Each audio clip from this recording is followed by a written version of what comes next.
Jika kalian suka permainan catur yang dingin dan membosankan, mungkin channel ini tidak cocok untuk kalian. Selamat datang kembali sahabat-sahabat penggemar catur di channel Wong Catur. Channel khusus partai catur brutal yang penuh kejutan dan pengorbanan perwira secara spektakuler. Semoga sahabat-sahabat semua sehat selalu. Kali ini kami menemukan sebuah partai yang luar biasa dari tahun 1972, yaitu antara pecatur Austria Ferdinand Herzog melawan pecatur Jerman bergelar International Master Carl Gilg. Di sini kita akan dibuat terkesima dengan rangkaian pengorbanan indah dan saling pukul perwira bertubi-tubi. Seperti rata-rata video kami yang lain, partai ini memang sangat cocok untuk para penggemar catur ganas dan penuh kejutan. Seindah dan semengejutkan apa langkah-langkah dalam permainannya? Ikuti sampai video benar-benar selesai, siapkan fokus, bersiaplah tercengang, dan mari kita mulai. Sebelum kita mulai, silakan sahabat-sahabat yang belum subscribe untuk menekan tombol subscribe dan mengaktifkan notifikasi agar mendapat pemberitahuan pada setiap video baru kami. Pada permainan kali ini, Ferdinand Herzog memegang buah putih dan Carl Gilg memegang hitam. Permainan dimulai dengan pion D4 dan hitam menjawab pengembangan kuda ke petak F6. Putih kemudian juga mengembangkan kudanya ke petak F3 dan dijawab hitam dengan pion C5 menantang pertukaran. Ini adalah formasi Indian Game Spielman Indian Variation.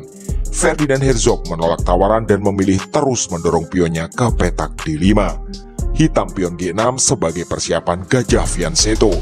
Kuda sayap menteri milik Ferdinand Herzog juga dikembangkan ke petak C3 dan hitam mendorong pion D6. Putih pion E4 dan dijawab dengan gajah fianchetto G7. Gajah petak gelam milik Ferdinand Herzog mulai merangsek maju ke petak F4. Dan sebagai jawaban di langkah ke-6 ini, Carl Gilg melakukan rokade sayap raja. Putih lalu memajukan menteri ke D2 demi memberi pengawalan bagi gajahnya. Menteri hitam juga beraksi dengan meluncur ke petak A5. Ferdinand Herzog memajukan gajah ke petak E2 dan dia punya pilihan rokade di kedua sayap. Carl Gilg memutuskan untuk menggempur sayap menteri dengan dorongan pion B5. Kuda putih mundur ke D1 menantang pertukaran menteri. Hitam menolak tawaran dan memilih untuk memajukan menterinya ke petak A4 sambil memberi tambahan tekanan pada pion E4. Putih berbalik menyerang dengan kuda kembali ke C3, menyerang menteri sekaligus menambah tekanan pada pion B5 milik hitam. Hitam memberi jawaban terbaik yaitu kuda kali pion E4 juga menyerang menteri. Putih memukul kuda tersebut dengan menggunakan kuda. Tentu saja jawaban dari hitam adalah menteri kali kuda. Dan gajah G7 miliknya sedang menekan pion B2. Ferdinand Herzog melakukan rokade dan dia memilih sayap menteri. Hitam mengembalikan menterinya ke petak A4. Kali ini memberi tekanan pada pion putih A2. Putih memberi respon terbaik yaitu menggeser rajanya ke petak B1. Carl Gilg memperkuat amunisi serangan dengan pengembangan kuda ke petak A6 dengan ide mengincar petak B4 di langkah-langkah selanjutnya. Putih memundurkan menterinya ke petak C1. Hitam melanjutkan rencana, yaitu melompatkan kudanya ke petak B4 dengan menebar ancaman skakmat di pion A2. Ferdinand Herzog mengantisipasi dengan langkah terbaik, yaitu memajukan pion ke A3 sambil menyerang kuda. Hitam tidak menyelamatkan kuda. Dia memberi jawaban agresif, yaitu mendorong pion ke A5. Tentu saja, jika putih berani menerima pengorbanan dengan pion kali kuda, maka hitam akan menjawab pion kali pion, dan kematian Raja Putih tak bisa lagi dihindari. Di partai aslinya, apakah sahabat-sahabat semua melihat sebuah peluang bagi putih? Ya, benar. Menteri hitam terperangkap, dan putih memajukan pionnya ke B3 menyerang menteri dan tak ada jalan bagi menteri hitam untuk menyelamatkan diri. Tapi sepertinya ini sudah direncanakan oleh Carl Gilg. Artinya, secara terselubung dia mengorbankan menterinya. Kita akan melihat pada kelanjutan partai ini. Hitam memutuskan untuk memukul pion B3 dengan menteri skak. Tentu saja putih pion kali menteri. Hitam memanfaatkan hal ini dengan meluncurkan gajah ke F5 skak. Putih memberi respon terbaik yaitu menutup skak dengan gajah ke F3. Carl Gilg lanjut dengan kuda kali gajah menyerang menteri sekaligus memberi ancaman discover skak oleh gajah di langkah selanjutnya. Putih terpaksa memukul kuda tersebut dengan menggunakan benteng, Dan memang itu adalah langkah terbaik di posisi tersebut. Hitam melanjutkan serbuan dengan gajah kali benteng skak. Putih menggeser rajanya ke petak A2. Hitam lalu mendorong pionnya maju ke A4 menantang pertukaran. Ferdinand Herzog menolak tawaran dan melompatkan kudanya ke petak D2 mengawal pion B3 miliknya. Karl Gilg lanjut dengan pion kali pion B3 skak.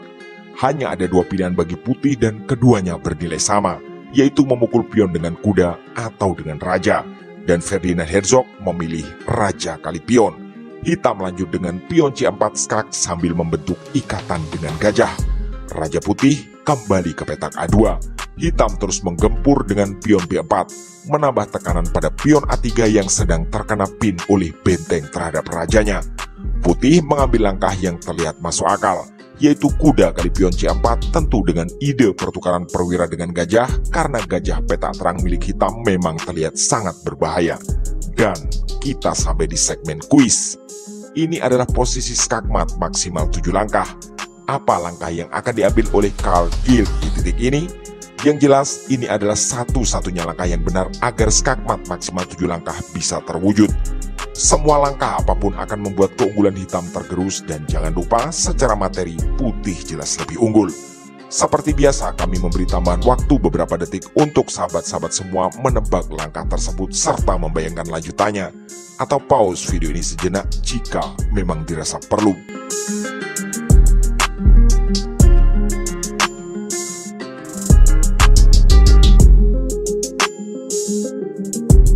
Oke, terima kasih dan selamat bagi yang tebakannya benar. Langkah tersebut adalah pion B3 skak. Tak ada pilihan bagi putih kecuali memukul pion tersebut dengan menggunakan raja. Hitam lalu menggeser benteng F ke B8 skak. Dan setelah langkah ke-25 tersebut, putih alias Ferdinand Herzog memutuskan untuk menyerah. Kenapa putih menyerah? Mari kita bahas kemungkinannya jika permainan dilanjutkan. Di titik ini, Raja Putih hanya bisa menghindar ke A2. Kalaupun ada langkah lain, itu hanya untuk memperpanjang nafas, yaitu menutup skak dengan kuda ke B6. Hitam akan lanjut benteng kali kuda skak. Dan setelah langkah tersebut, Raja Putih terpaksa mundur ke A2. Hitam akan melanjutkan dengan pengorbanan gajah ke C4 skak. Tak ada pilihan bagi putih selain memukul gajah tersebut dengan menggunakan menteri. Hitam kemudian benteng B2 skak.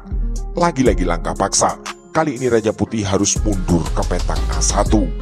Benteng hitam satunya akan memukul pion A3 skak. Satu-satunya pilihan bagi putih adalah menutup skak dengan menteri ke A2.